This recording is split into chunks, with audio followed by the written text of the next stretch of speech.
Hello coaster lovers. So Busch Gardens Tampa is definitely an upcoming park in Florida, and they feature some incredible rides like Kumba, Shikra, and especially with Iron Gwazi. But today I want to talk about the old headliner at that park, and that coaster is Montu, which I'm going to review today.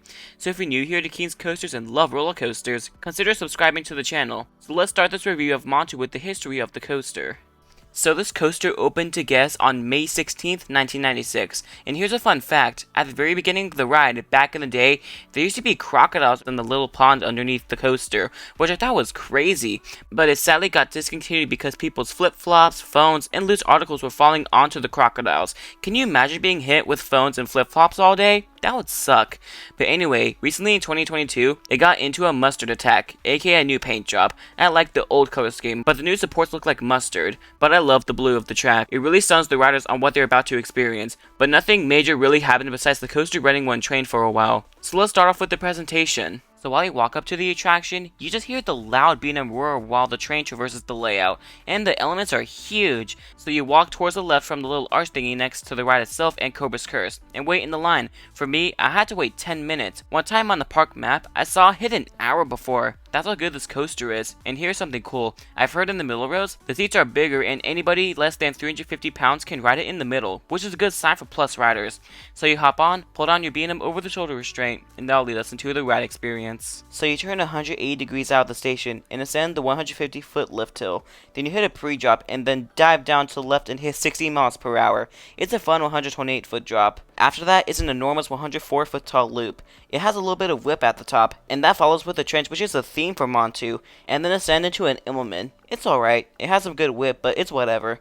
Then you bank to the right and soar into a snappy 0G roll. It happens quickly. Then after the 0G roll is one of the most deranged elements I've ever experienced. It's the Batwing. You just get whipped and slapped with positive G's. It is wild. Then you rise into the mid-course brakes. Then you dive right into a trench and get slammed with a small vertical loop. The half loop going up is so intense. Then you go back into a trench and turn right, which is the only dead part. It kind of meanders there.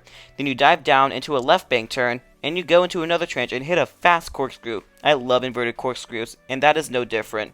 Then you turn right and rise into the brakes, and that is your ride experience. And now I'm going to discuss the layout. So I think the layout for Montu is top tier. It has 7 great inversions while packing in nearly 4,000 feet of track, and they make good use of it. The trenches though are outstanding. It adds a level of fear that you feel like your legs are going to get severed, but in reality, your legs are fine. And now I'm going to discuss my overall thoughts on this blue and yellow masterpiece.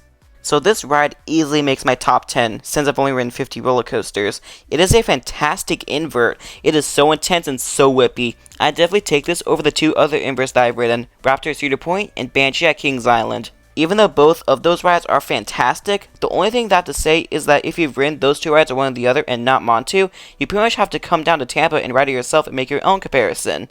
I got to ride this 3 times, but that's going to change soon because I'm going back to Busch Gardens on Monday. I absolutely love this ride. I even have a Nano coaster for it, but now I'm going to give out its final score.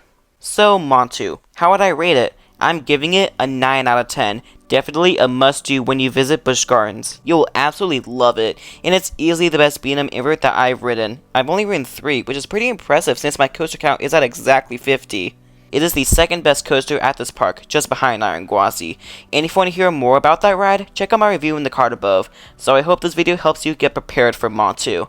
And if you enjoyed this video and found it helpful, make sure to like the video. And if you like my content, I have more videos coming up soon. And like always, make sure to keep that adrenaline pumping, and thanks for watching.